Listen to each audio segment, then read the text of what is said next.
So, another question that I get a lot is why did Jesus have to die? Why couldn't God just save us?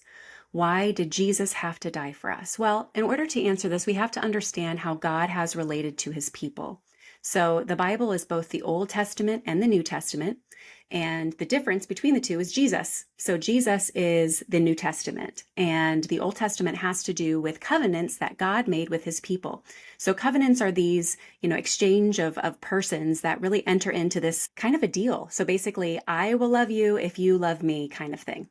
And the way that the covenants he made with Abraham and Noah and Adam and all these men in the Old Testament, God basically set up something called animal sacrifice. So when we sin, when we break our covenant with God, it's kind of a sin by death. I mean, it's basically like the punishment should be death, but God is a God of mercy, and so he sent up a way of sacrificing animals so that you cast the sin that you committed onto these animals, and then you kill the animals as a way of basically saying, this should be me for what the sins that I did. And so that's how it was done throughout all the Old Testament. Even Mary and Joseph go to the temple and sacrifice turtle doves because that's what happened at the temple, is that you would buy animals, cast your sin on them, and then kill them as a way of kind of honoring the covenant. So the next thing that we have to understand is something called Passover. That was done in the book of Exodus, which is the second book of the Old Testament. So it goes Genesis, then Exodus. So all of you are familiar with Moses and the Ten Commandments.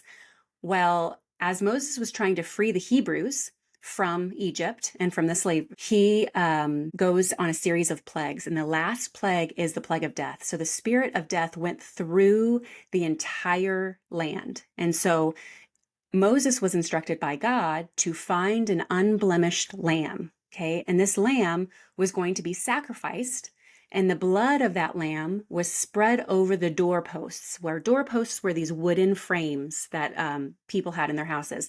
So you're going to spread the blood on the wooden doorpost, and the spirit of death would see that and pass over. Okay, so that became and still is a feast of our Jewish people, the Passover meal. Okay, and the Jewish people would then roast the lamb and then eat that as a way of remembering that God saves. Okay. So with that piece of information, now we enter the New Testament. God was getting tired of broken covenants between him and his people. And so you know what? He's just like, I'm going to have to do this myself. So God becomes man in Jesus, and Jesus becomes this unblemished lamb. He becomes a human to take on all of the sins of our people. It's like the ultimate animal, the ultimate person, because God knows, Jesus knows that all of us deserve death because of our sinfulness. And all of us are born with this tendency towards sin. All of us are born with original sin that we inherit from Adam and Eve, except for Mary and except for Jesus. So Jesus comes into this world not only sinless, but free from original sin, and does not sin his entire life. So he becomes this unblemished lamb, a divine unblemished lamb that takes the sins of everyone.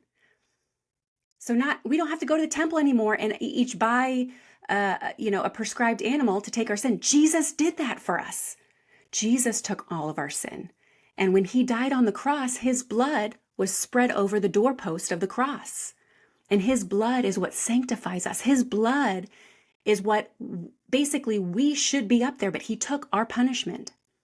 And that's called redemption. He paid the price for us. So that's why God had to die in Jesus. That's why Jesus had to die for us. So Jesus is now the new and everlasting covenant. So we no longer have animal sacrifice because Jesus took care of that. And every time we go to Mass, we celebrate this.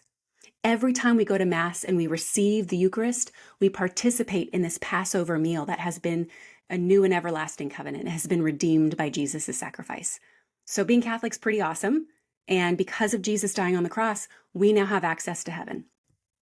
I hope that clears things up.